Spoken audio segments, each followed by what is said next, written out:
చిన్నశంకరంపేట మండలం చందంపేట గ్రామంలోని స్థానిక వ్యవసాయ సహకార పర్వత సంఘం ఆవరణలో సొసైటీ చైర్మన్ చింతల సత్యనారాయణ ఆధ్వర్యంలో సూరారం తరిపల్లి చందంపేట గ్రామాల రైతులతో రైతు భరోసాపై అభిప్రాయాలు సేకరించారు. గత ప్రభుత్వ హయాంలో ఉన్న రైతు బంధు పథకాన్ని నేడు రైతు భరోసాగా మార్చడం జరిగింది. రైతులకు రైతు భరోసా కల్పించాలంటే ఏ విధంగా కల్పించాలి, ఎలా కల్పించాలనే విషయంపై రైతుల అభిప్రాయాలను మండల వ్యవసాయ అధికారి లక్ష్మీ ప్రవీణ్ అడిగి తెలుసుకున్నారు.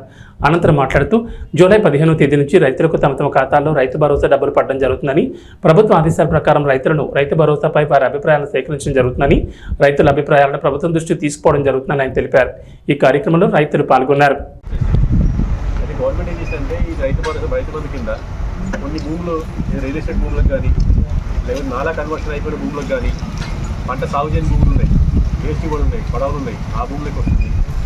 ఇంకా చాలా రకాల భూములు ఉన్నాయి. ఏది మన మున్సిపాలిటీ ఏరియాలో కన్వర్షన్ అయితే నాలుగు కన్వర్షన్ అవుతున్నాయి, కానీ విలేజ్లో నాలుగు కన్వర్షన్ కావట్లేదు. అయినా కానీ అక్కడ కమర్షియల్గా వాడుతున్నారు. ఆ భూములకు పంట పండిన భూములకు రైతు బంధు వస్తుంది.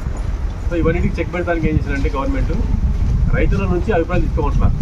ఏమని ఎంతవరకు ఇస్తే రైతు బంధు ఇస్తే బాగుంటుంది, పెద్ద రైతులకి ఇంకా 100 ఎకరాల రైతులకి ఇస్తే ఓకేనా, లేదా 10 ఎకరాల లిమిట్ పెట్టాలా, 5 ఎకరాల లిమిట్ పెట్టాలా, లేదా పంట పండించే భూమి వరకు మాత్రం ఇవ్వాలా, ఐటీ వాళ్ళకి కానీ గవర్నమెంట్ ఎంప్లాయీస్ కానీ ఏది మన రియల్ ఎస్టేట్ వ్యాపారులకు కానీ లేకపోతే ఏదైనా భూమి వేరే రకం వాడుతున్న వాళ్ళకి కానీ అది ఇవ్వాలా వద్దా అనేది ఒక అభిప్రాయం కోసం మమ్మల్ని పంపిస్తారు.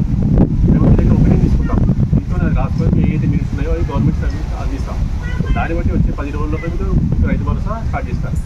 సో మీకు తెలిసిన మీ యొక్క అభిప్రాయాలు చెప్తే దాన్ని బట్టి మేము మినిట్స్ రాసుకుంటాం. సో సాధ్యమైన ఏంటంటే రైతులందరూ ఊళ్ళల్లో 5 నుంచి 10 ఎకరాల లోపల చాలామంది ఉంటారు. ఒక గుంట నుంచి 10 ఎకరాల ఉన్నప్పుడు రైతులు చాలా ఉన్నారు.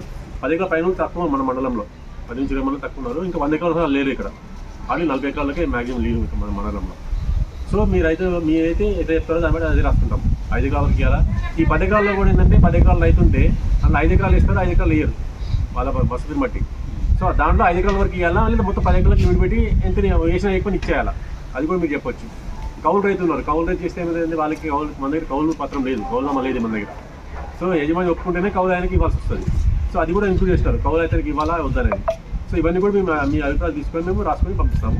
సో మీరు అందరూ మీకు వచ్చిన అభిప్రాయం మాకు చెప్పండి.